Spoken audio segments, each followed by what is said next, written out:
समस्त को नमस्कार। बीएन मीडिया रो पुणी एक गणित क्लास रे समस्त को स्वागत करुछि।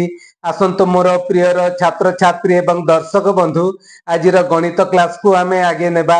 आज आमे पढ़िबा पंचम श्रेणी गणित मौखिक परीक्षा शिक्षा वर्ष 2025 एवं 26 चलित वर्ष पंचम श्रेणी पई जो मौखिक प्रश्न आसीथिला सेही प्रश्नर उत्तर आसंतु आलोचना करिबा।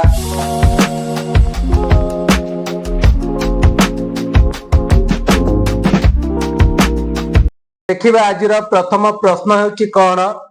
प्रश्नटी हेउची 24 डेसीमीटर जे केते मीटर। आसंतु एही प्रश्नर उत्तर आमे बाहर करिबा। आमे जानिछु 1 डेसीमीटर को होची केते 0.1 मीटर।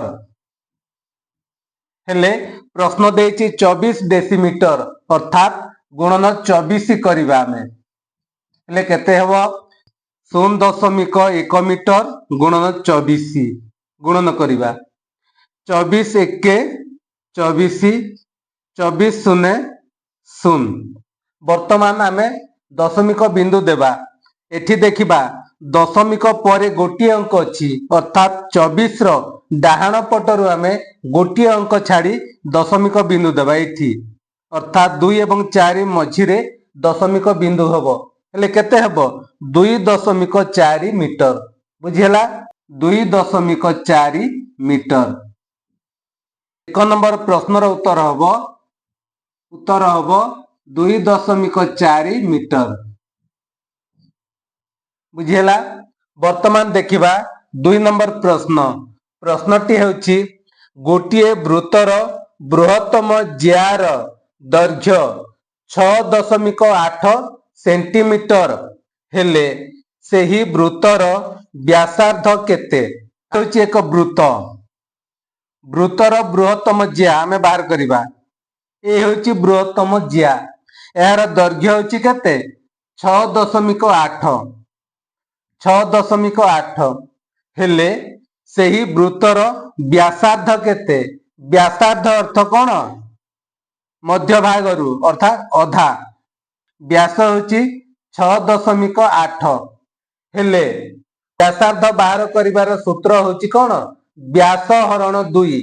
6.8 होची व्यास अर्थात बृहत्तम ज्या ताकू आमे 2 रे भाग करिबा।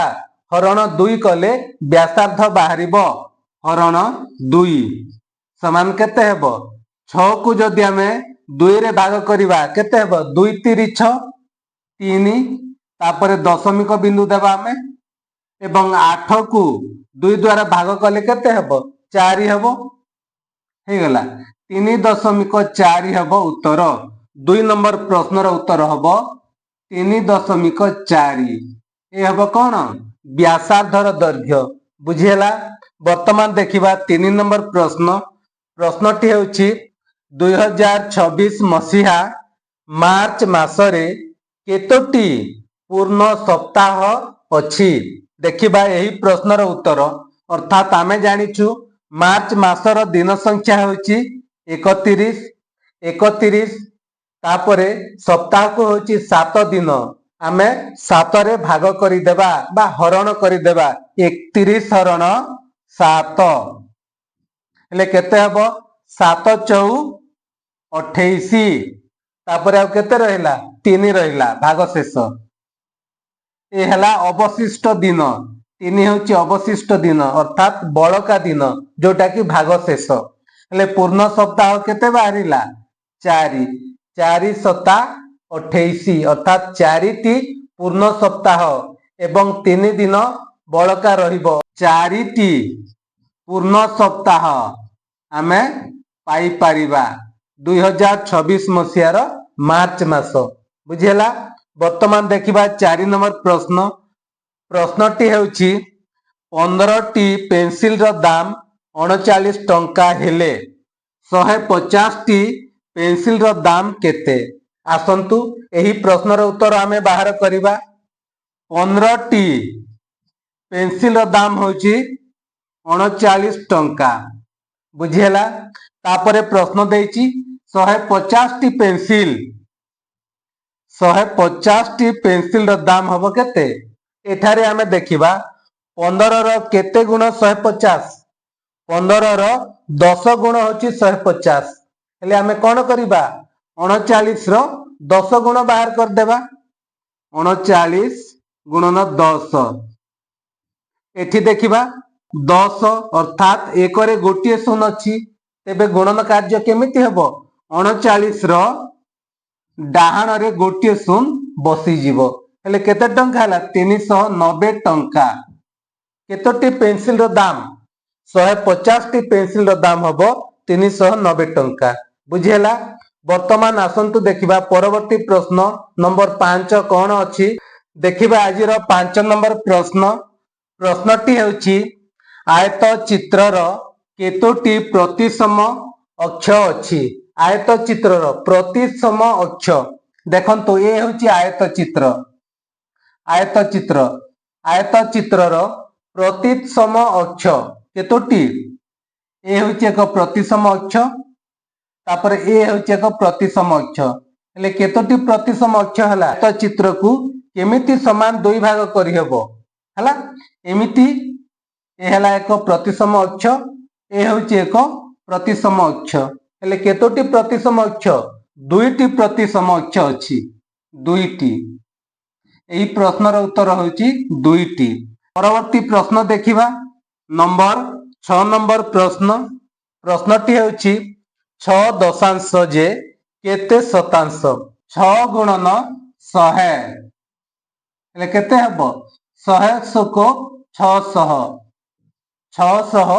शतांश हबो एही प्रश्नर उत्तर 600 शतांश बुझिहेला 6 नंबर प्रश्न वर्तमान देखिबा 7 नंबर प्रश्न कोन प्रश्नटी हेउची औषध किनिबा समय रे सेथिरे लेखा थिबा कोन देखि स्थिर करिबा उचित एही औषध किनिबा योग्य कि नुहे हेले औषध किनिबा समय रे कोन देखि आमे योग्य कि नुहे आमे केमिति जानिबा औषधर मैन्युफैक्चर डेट जोटा कि औषध तैयारी होइथिबा तारीख देखिबा एवं तार एक्सपायरी डेट देखिबा एक्सपायरी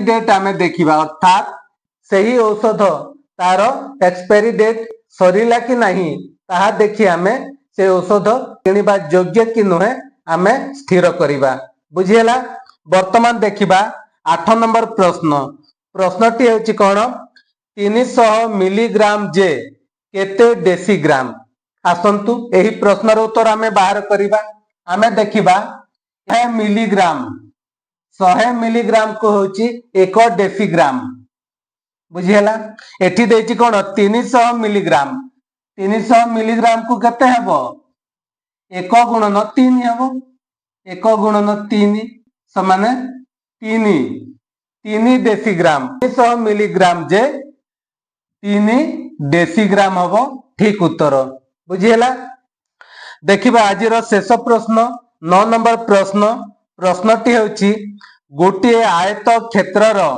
क्षेत्रफल 48 वर्ग मीटर एहार दैर्घ्य 8 मीटर हेले प्रस्थ केते आयत क्षेत्रर क्षेत्रफल सूत्र होची कोन दैर्घ्य गुणन प्रस्थ होची तार क्षेत्रफल एठी कोन देइची दैर्घ्य देइची 8 मीटर एवं क्षेत्रफल देइची 48 वर्ग मीटर हेले तार प्रस्थ केमिति गले बाहरिबो 48 हरण 8 800 को 48 6 मीटर हबो से आयत क्षेत्रर प्रस्थ बुझिहेला एथिले आजिर विषय वस्तु छात्र छात्री एवं दर्शक बंधु आजिर क्लास को नहीं आपण मानकर मतामत कोन निश्चित भाव में कमेंट माध्यम रे दियंतु ता सहित चैनल रे जदि प्रथम करी आसी थांती ताहले चैनल को सब्सक्राइब करी रखंतु एवं आजिर क्लास को निजर सांग साथी एवं संपर्क मानक पाखकु बहु मात्रा रे शेयर मध्य करंतु तेबे दर्शक बंधु आजिर क्लास को एठी समाप्त करूछि परवर्ती समय अन्य एक प्रसंग सहित नुआ एक विषय रे पुणी देखा हेबा सेही समय पर्यंत रहुछि समस्त को धन्यवाद।